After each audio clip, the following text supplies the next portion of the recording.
The knowledge which you have will always increase if you are sharing it with your team. Not just the student you are educating the complete family. When you restrict people, the learning becomes minimal there.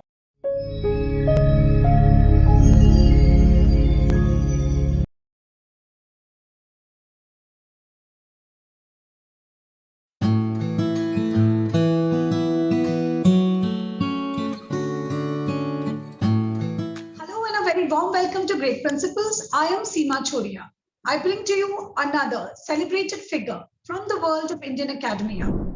There is a very famous Chinese proverb: if you're planning for a year, sow rice. If you're planning for a decade, plant trees. If you're planning for a lifetime, educate people. To do so, we need an army of teachers who are willing and are passionate to take up this monumental task. Willing and passionate enough to face the challenges of being an educator. My guest today chose to become an educator because her father felt there was a need of quality education for the disfavored. This, in my eyes, truly deserves an applause, ma'am. So please join me in welcoming Ms. Girijarani Bandaru, Principal, Fort City School, Vijayanagaram, Andhra Pradesh. Welcome to Great Principles, ma'am. It's an honor to have you. Thank you so much, Seema. The way you introduced me made me immensely happy because the main theme of being an educator for me is always giving a quality of education to all the students who are not able to reach it. So thank you so much, and I am immensely pleased to be a part of Great Principles talk show, and I thank your whole team for making me a part of this talk show. Thank you. Thank you, ma'am. It's a privilege to have you here, and we are actually very much looking forward to spotlight you and share insights from your journey so that others are inspired. To begin with, let us, talk about to our viewers where it all started. The once upon a time, it was your father's dream of quality education for the poor, which led you to become an educator. And, this became your vision too as an educator. So how are you fulfilling his dreams and now yours, vision in your academic journey now?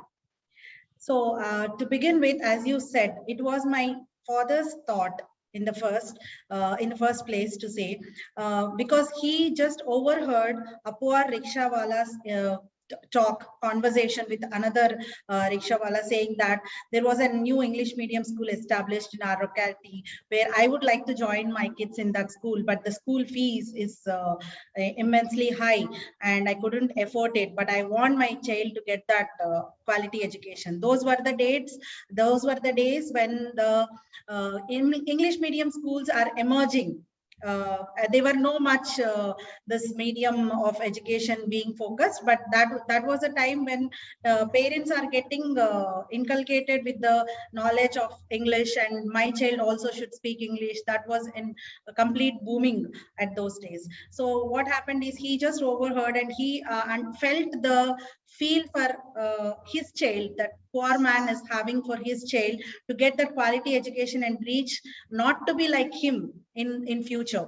So that is where his thought has started, and he organized an educational service society which he built with a complete campus of school, degree, and as well PG campus. So that was established, and I recently paid a visit to my hometown to see how the organization is going on. So that was my starting point. That was my dad's thought. It made me to get into this profession, and I felt that my passion lies in here. So that is why I felt like, so this is the path I have to travel for my life. So coming up, fortunate enough, when I become a teacher, so I had been associated with the schools which I worked as a principal also are having a great status. The one which I'm working right now, the Fort City School, is also giving quality education for a very less fees, nominal fees, we can say, when compared to the corporate organization, what they are charging. We are charging very less here, but giving much better and equally quality education what they can get from the corporate organization. So I'm glad to be a part of the present organization I am with right now. So I call myself lucky to be associated with Fort City. And what less, when your profession and your job both lets you fulfill your own vision. So that is what is happening with ma'am. And she's fortunate enough to work with an organization which also believes in imparting education to masses, the quality education, of course. So going ahead, ma'am, an educator loves the trials and thrills of the job. And you are a teacher, we say, and you have a team ahead to guide and motivate. So what is your mantra for mentoring new and aspiring teachers? My mantra to mentor my teachers and guide them is the first thing. When you are leading a team, being a leader, you must be a good follower and just lead them by an example, because we should not give some unnecessary works. What happens in the school organizations is we allocate teachers a lot of works which are not related to their academics, and they are not relevant, just to occupy their space and time and making them to stay back in the schools. This is what keep happening in the corporate schools, but we never follow such system. If it is academically connected to the student and the work is worth done by a teacher, then only such works will be allocated. And we focus on improving our teaching strategies, conducting regular orientation sessions, and we focus on all such things to improve the quality of education, rather taking the time of the teacher and their energy to just get occupied with the time and make them to stay till so and so time to so and so time within the school. So we concentrate on such things, and we regularly have an orientation session department wise. We have a vast team of teachers, around 200 teachers are working with our organization, whereas we cannot conduct all the teachers under a workshop and have this orientation. So we always believe that teaching strategies differ from subject to subject. So if I am teaching if I am teaching mathematics, I have to pick up some different strategies to make the child to focus on his concepts, whereas it goes to the languages, there is another picture that comes up where the child has to have more practice time and he has to express himself more.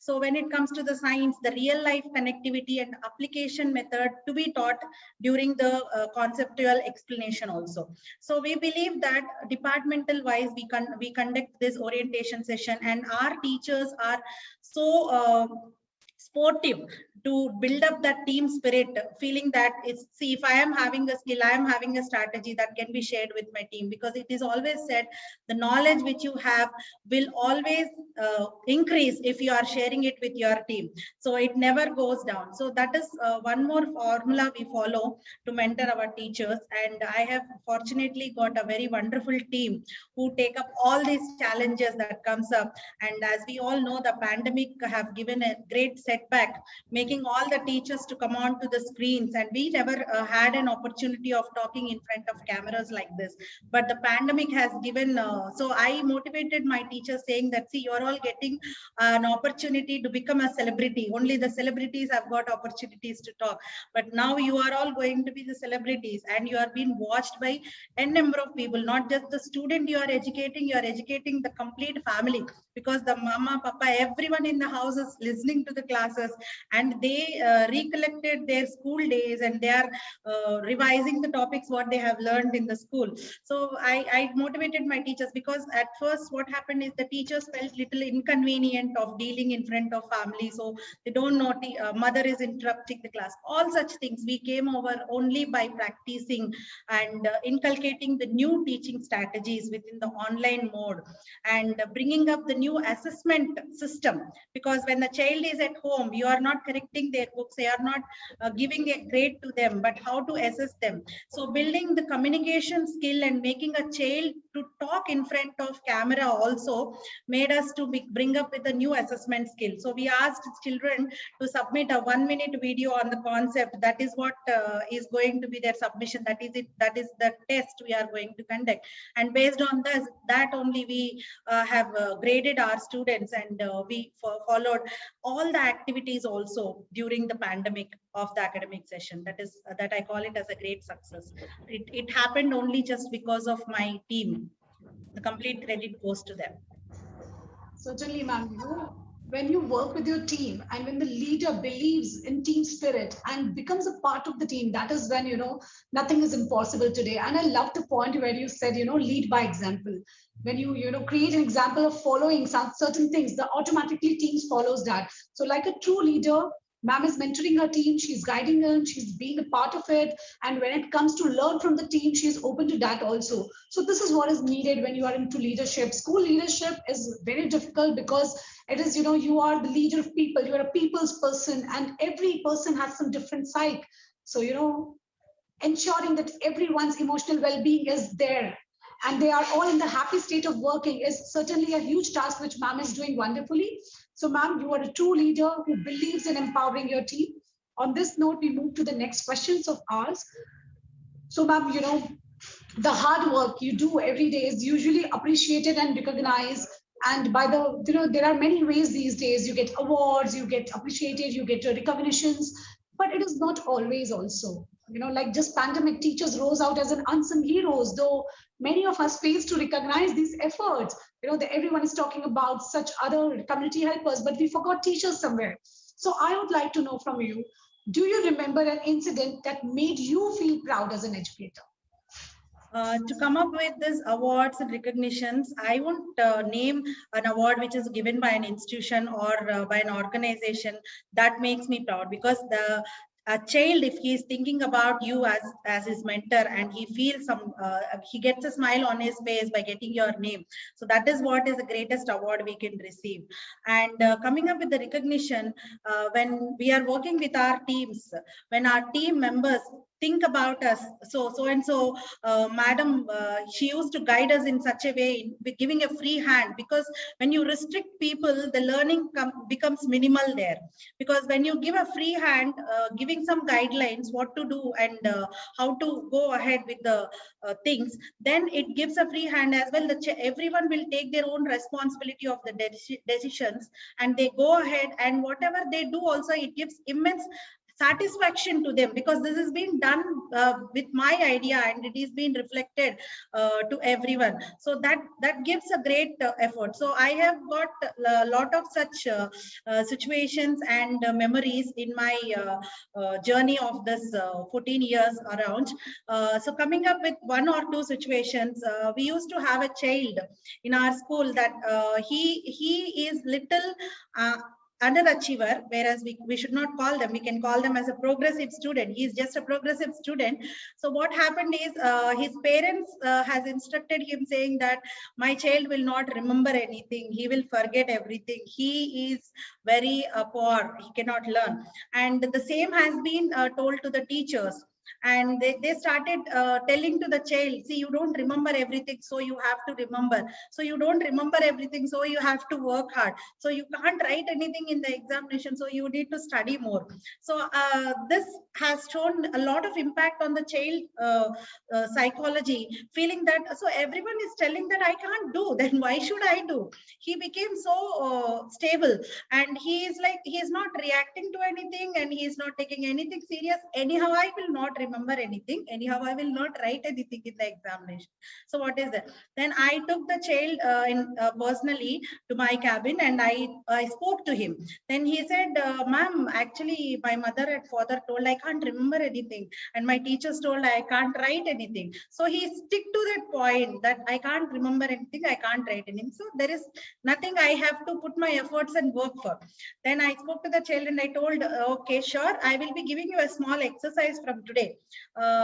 Whenever you wake up in the morning, early in the morning, so you get ready, go to the mirror and stand in front of the mirror and say that I remember everything, I remember everything. Keep on saying this for 5 times and come to school every day, and go home again, stand in front of the mirror, say this. Within a month, it worked as a miracle. The child is able to recite a poem without seeing. And we have conducted a coffee morning where we invited the father, and he was in tears actually. Ma'am, I never felt my child will give a performance in such a gathering, standing there and giving. This completely your achievement. I thank you for this, because I never thought he can even say a sentence out of his mouth without holding any book. But this happened really. So such incidents will make us to get inspired. I call all of these things as my awards and recognitions which I have got. That's a true teacher speaking from her heart, I suppose, because for a teacher, there is only one award, and that is that she brought a smile to her child's face. She could help and shape lives.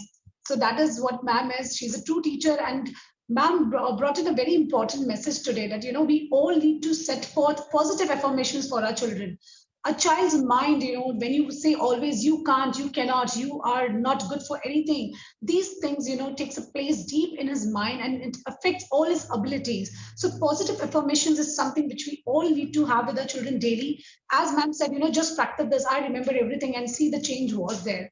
So this is something which is very much required. To all the school leaders out there, to all my parents out there, try and say positive words. Remove the no, not, all these kind of negative statements from your speech. Going ahead. Exactly. That's a great point. That is what I keep saying. Avoid saying no, don't, not, never. Avoid these words within your statement. That makes much better. Give any sentence in the class, but never start it with never or don't.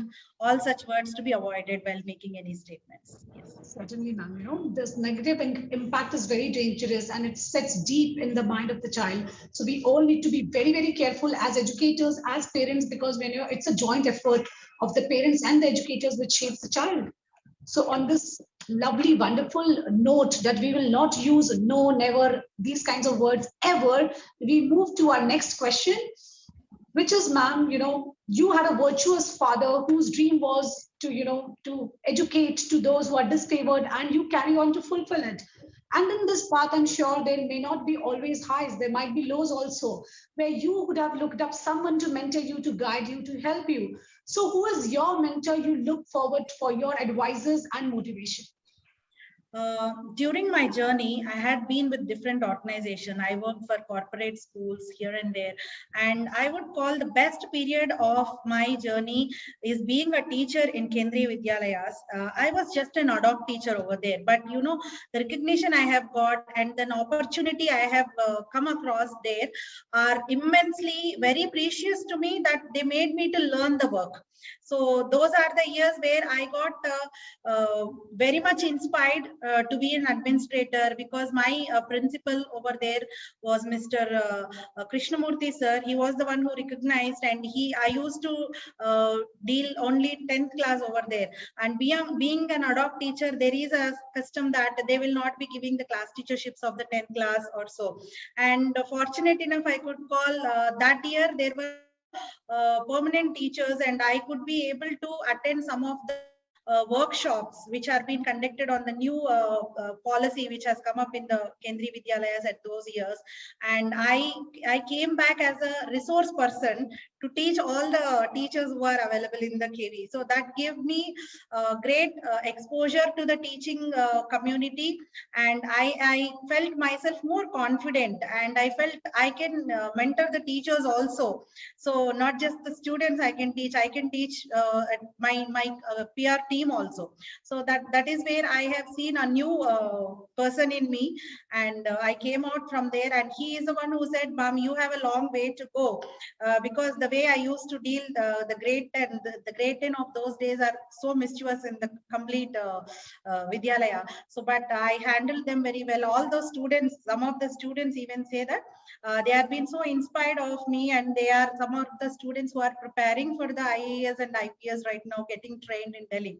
So I feel this period of time which I worked for KVs, and that is where I feel every person in the KV along with my principal had mentored me indirectly, not just directly giving an instruction you have to do that, but that helped me a lot. I look up to him. Ma'am, this narration of Kendriya Vidyalaya incidents makes me realize that how important for us the leaders out there is to take care of the team. We all need to ensure that our team is growing, they're learning new things. That is the way you feel today for the organization, which helped you to reach to your potential. That is how our young aspiring teachers are. They also look up to, that they learn new things, they get new exposures, they are able to gain more knowledge and, just grow more in their career graph also. So I think this is something, very much important for all the school leaders to take up to ensure that their teachers' growth is maintained in the school. Definitely, that's a valid point to be made. It is like, it is not just you have the ownership or the leadership being bossy there. Everyone should take part in the decision making. Every teacher should give his or her contribution to an program, or to organize something and take a decision, take a part in it, and be responsible to that. And that gives pleasure to them also, being that, so this part is being organized by me, this part is successfully done. So that gives them great exposure, which I have received from the other institutions where I work. So that is what made me to be in this position. And I can come up with some of the other examples, like one of the teacher who worked for me, I have given her a small thing to be organized. When she organized it, I told, you have got great organizing skills, I see a principal in you. So fortunate enough, within a year she has got an opportunity as a principal. So she always call back and she will say that, ma'am, this is all because of you, you just said a word and it really happened. And it is successfully, like from since 3 years she is working as a principal for a recognized organization. So such things do happen because you have to grow and let others also grow along with you. It is not that you been elevated and just keep following you. That is never been practiced. It is all like going together is always a pleasure to us. Certainly, ma'am. That is what is leadership all about. Leadership means that, we should empower others to be leaders. And very important valid point ma'am made, when you just, rather than giving orders, if you make your team the part of decision making, so it won't be an order anymore. It will be a responsibility that will be completed in the manner that you never would have imagined if you just keep giving orders. So make your team part of decision making and see how the orders converts into responsibility. So on this note, we reach to the very interesting segment of the show. It is called rapid fire round, ma'am. You have to answer in one word or maximum of one statement. Definitely. All right. So here goes the first question. You spend your recreational time indulging in activities like? Listening to music, and I love to drive a lot. All right. Your favorite travel destination is? Maldives. Maldives. All right. Long drives makes you feel? Relaxed. Wonderful. Name 3 must-have dishes of Andhra cuisine. Pardon, I couldn't get that. Name 3 dishes which one must have from Andhra cuisine. I'm not a foodie, but I call, if you ask me, sambar and biryani and a sweet, a dessert. All right. Last question in this segment. Which is your favorite book? I can recall only one book that always stood in front of my eyes is Secret. I hope much of us have read that book already. That has given me an immense pleasure of reading as well. It's a good read. I feel always motivated with what is being said in that book, because it is not that you and universe has to be opposed, whereas universe and you are a team and we work together. And I strongly believe in that. That is where it comes, like giving and positive affirmations to my students. All these things I have inculcated by reading the book, and the book is part of my lifestyle, and I always follow all things which are being referred in the book.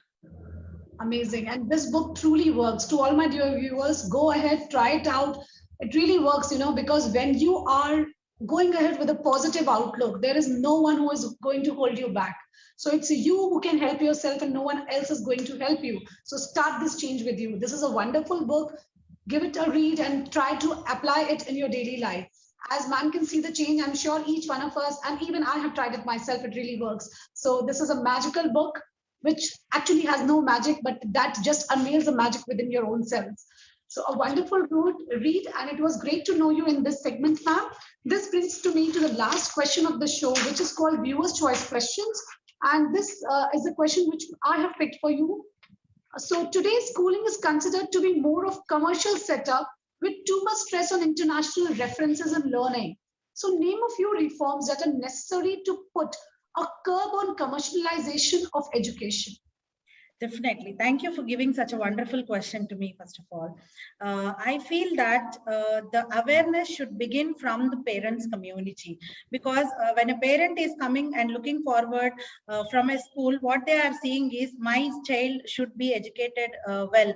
He has to learn every subject is equally important. It is not just the science and social are going to give success in your life, because there are other subjects and other professions other than being an engineer, other than being a software employee, other than being a doctor. There are other professions where people are more successful, and they are living a better life, and they are having a relaxed professional comfort within their zones. But what parents are thinking is only these two are the critical subjects to lead the life.